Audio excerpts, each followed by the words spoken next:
in beautiful downtown Huntsville. It's Monday. The Chew with Dr. Drew. This we're going to be talking about my smile. Not only that, they've now posted extremely up-close pictures of my teeth and gums on their Facebook page. It's not for the it's not for those with weak stomachs. Let's share it on ours. It's extremely up close, although the after looks much better than the before. We're going to get all the details with Dr. Drew. Hey, it's Monday, which means we are joined by a good friend of the breakfast show. It's Dr. Drew Markham. It's the Chew with Dr. Drew. Good morning. Good morning. So here we are. Listen, there's a few things that we need to cross off our list before we talk about today's show. Last week, there was somebody asking about getting your teeth whitened and how long and the effects and all that. So you want to answer that? Sure. The Zoom bleach that we do in the office works fantastically, and it's also long-lasting, but nothing is forever. So as part of the Zoom bleach, you get a touch-up kit, and if you go through the maintenance process, it should last for several years. If you're a coffee drinker, smoker, maybe you need to touch up a little bit more often, but it does last for a very, very long time. Okay, and by the way, if you head on over to the Facebook page, Dr. Drew Markham Dentistry, they have extreme close-ups of my mouth, the before and the after. I mean, it's very close. And they're not retouched at all. No. And actually, the after looks I'm very happy with the after, by the way. It looks very, very good. So if you're on Facebook, head on over to Dr. Drew Markham Dentistry and like him or do whatever it is that you got to do and have a look at the photos that are up there. And there's also the photos about getting some of my silver fillings taken out and then the after of that with the new white stuff. All right? So it's good.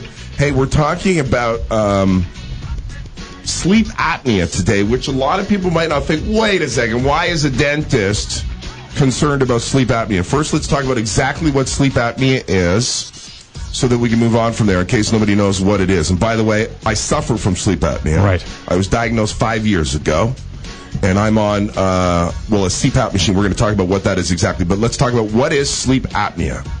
Simply put, it's when you stop breathing while you sleep, which, simply put, is bad. And there are a number of different reasons why someone can stop breathing while they're sleeping. Sure. I mean, it can be, there's a wide range of different diagnoses which a doctor will make. I'm a part of a team that can be of assistance in terms of managing sleep apnea, but the diagnosis itself is done through a sleep study in a hospital with a sleep physician. Which is how I was diagnosed as well. Right.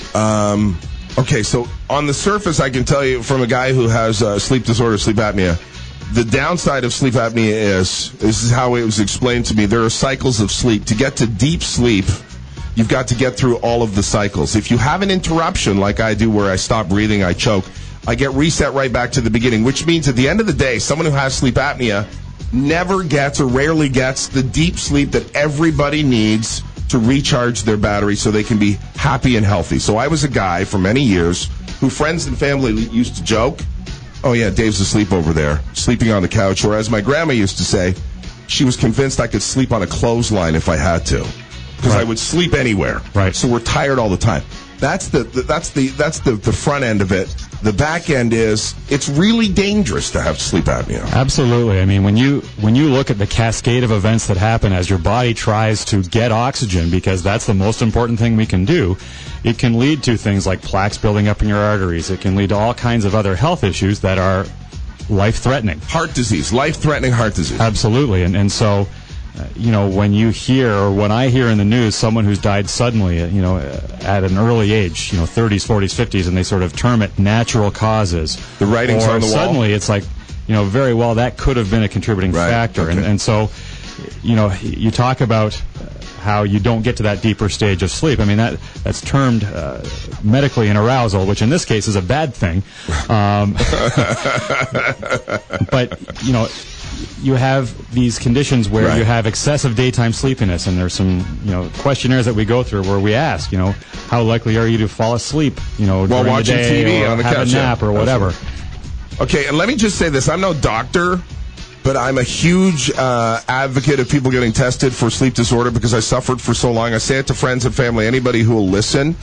And ladies, I'm going to be talking to the ladies right now because it's most guys who suffer from this, and the guys have no idea they're suffering from this because they can't hear themselves snoring and choking in the middle of the night. So I'm going to talk to the ladies this morning. Ladies, if your guy is making like a lot of noise, choking, and that sort of thing throughout sleep, or they're a really, really heavy snorer, you may want to have a conversation with them this morning about getting tested for sleep apnea because, as Dr. Drew says, it could kill you.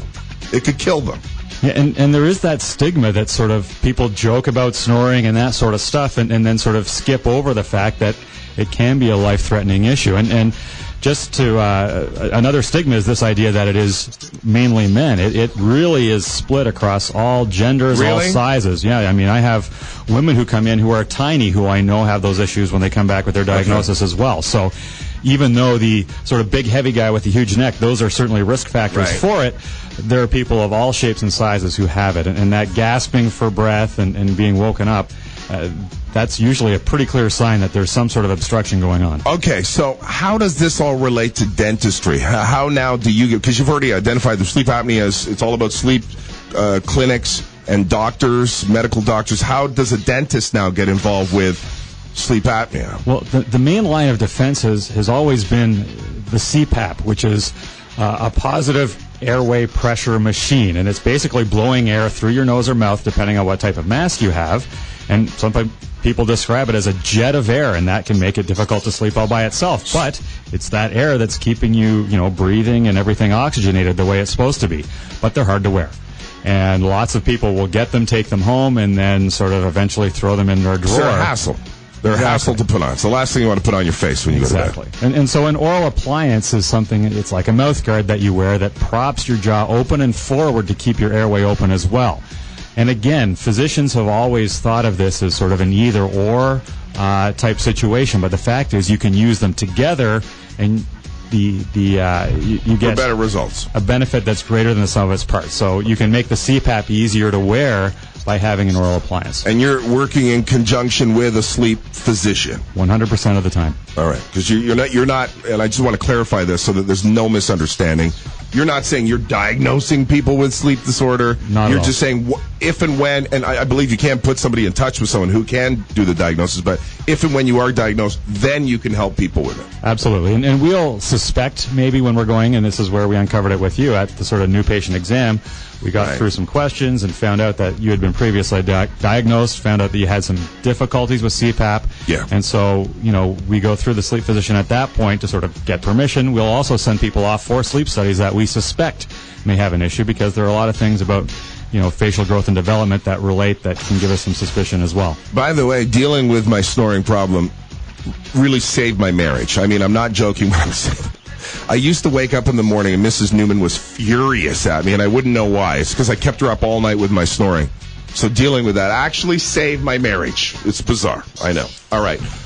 So I've been fitted for the oral appliance. Yes. Which we're going to do that. So I'm looking forward to using that as well. And I'm glad to try it as well because, as you said, the whole CPAP thing and putting it on your face. If no one's ever seen one of these, remember the movie Aliens or Alien? Remember that? Where the thing straps its thing on its face where it jumps on the face? You remember that thing?